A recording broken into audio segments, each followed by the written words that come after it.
আশ্বিনের শুক্লপক্ষের দশমী পুণ্যতিথিতে আজ বিদায় বিষণ্ণ বাংলা। বাপের বাড়ি ছেড়ে ফের কৈলাস পাড়ি উমার। অঞ্জলি আরতির পর পান সুপুরি মিষ্টি মুখে ঘরের মেয়েকে বরণ, আর বরণের পর বিসর্জন। বিভিন্ন ঘাটে ইতিমধ্যে বিসর্জন শুরু হয়ে গেছে। শহর কলকাতার পাশাপাশি যদি জেলার দিকেও নজর রাখি, শিলিগুড়ির ছবি দেখছেন আপনারা। শিলিগুড়িতেও একের পর এক প্রতিমা নিরঞ্জন চলছে এবং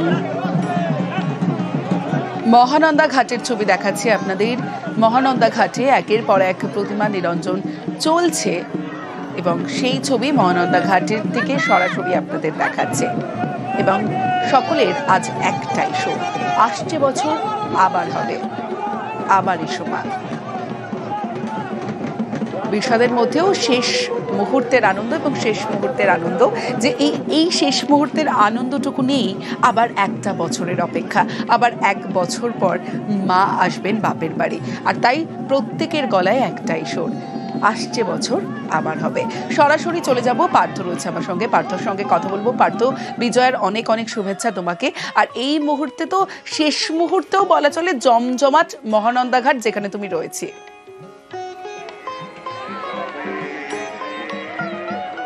একেবারে তাই, তোমাকে এবং যেসব সন্তানরা এই মুহূর্তে নিউজ 18 বাংলার পর্দা নজর রেখেছেন সকলকে শুভ বিজয় শুভেচ্ছা। আর যে কথা তুমি বলছিলে যে একটাই আওয়াজ কিন্তু শোনা যাচ্ছে মহানন্দা নদীর ঘাটে, আবার এসো মা বছর পরে। এই সকলেই প্রতিটি মণ্ডপ থেকে এক এক করে প্রতিমা নিরঞ্জনের জন্য আসছে, রীতিমতো বর্ণাঢ্য শোভাযাত্রা করে ঢাকের তালে দুনুচি নাচের মধ্যে থেকে কিন্তু মহানন্দা ঘাটে আসছে। আর তাদের সকলের মুখে একটাই কথা, আবার এসো মা বছর পরে, অর্থাৎ আরও একটা বছরের অপেক্ষা। এই তৃতীয়ার থেকে যে উৎসবে শুরু হয়েছিল, গোটা বাংলা উৎসব মুখর ছিল। শিলিগুড়ির বিভিন্ন মণ্ডপ হপিং গতকাল রাত পর্যন্ত হয়েছে। আজও বেশ কিছু মণ্ডপের প্রতিমা রয়েছে, সেখানে ভিড় বাড়বে।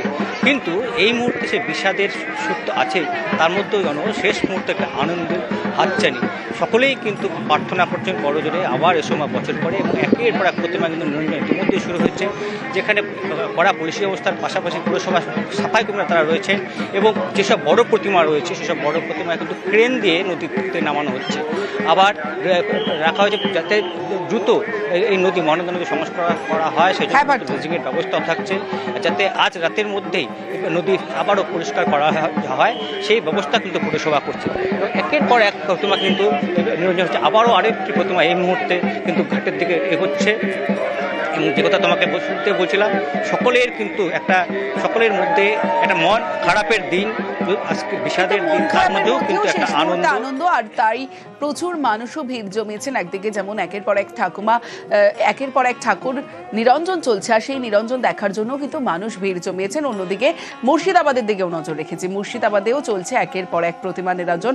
বহরমপুরের কলেজ ঘাট, আর কলেজ ঘাট থেকে সরাসরি রয়েছে আমার প্রতিনিধি প্রণব বন্দ্যোপাধ্যায় রয়েছে। প্রণব, শুভ বিজয়া তোমাকে। আর এই মুহূর্তে যেখানে তুমি দাঁড়িয়ে রয়েছো সেখানকার কি ছবি, প্রশাসনের তরফে কি কি ব্যবস্থা নেওয়া হয়েছে, এখনো পর্যন্ত কটা ঠাকুর এখনো পর্যন্ত নিরঞ্জন দেওয়া হয়েছে?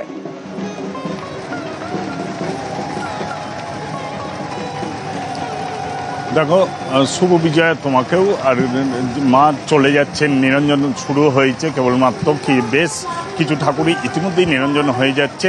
এবং প্রশাসনের পক্ষ থেকে একদমই নিরাপত্তা ব্যবস্থা ক্ষতি করা হয়েছে। গঙ্গার ঘাটে যাতে কোনো রকম বিপদ না ঘটে সেই কারণে সিভিল ডিফেন্সের পুরো বোর্ড নামিয়ে রাখা হয়েছে। ঘাটে কাউকে নামানো হয়নি। বহরমপুর পুরসভার পক্ষ থেকে হাইড্রোলিকের সাহায্যে ঠাকুর নিরঞ্জন করার ব্যবস্থা করা হচ্ছে। তার ফলে এবং কমিটির লোকেরাও যাতে গঙ্গায় না নামতে পারে তার জন্য কিন্তু ব্যবস্থা করা হয়েছে। এবং পুরোপুরি প্রশাসনের পক্ষ থেকে গঙ্গার ঘাটে তোমার সিসিটিভি লাগানো হয়েছে, পর্যাপ্ত আলোর ব্যবস্থা করা হয়েছে। এবং বহরমপুর পুরসভা থেকে প্রচুর পরিমাণে তোমাদের স্বেচ্ছাসেবক নিয়োগ করা হয়েছে। বোঝা যাচ্ছে যেমনটা আপনাদের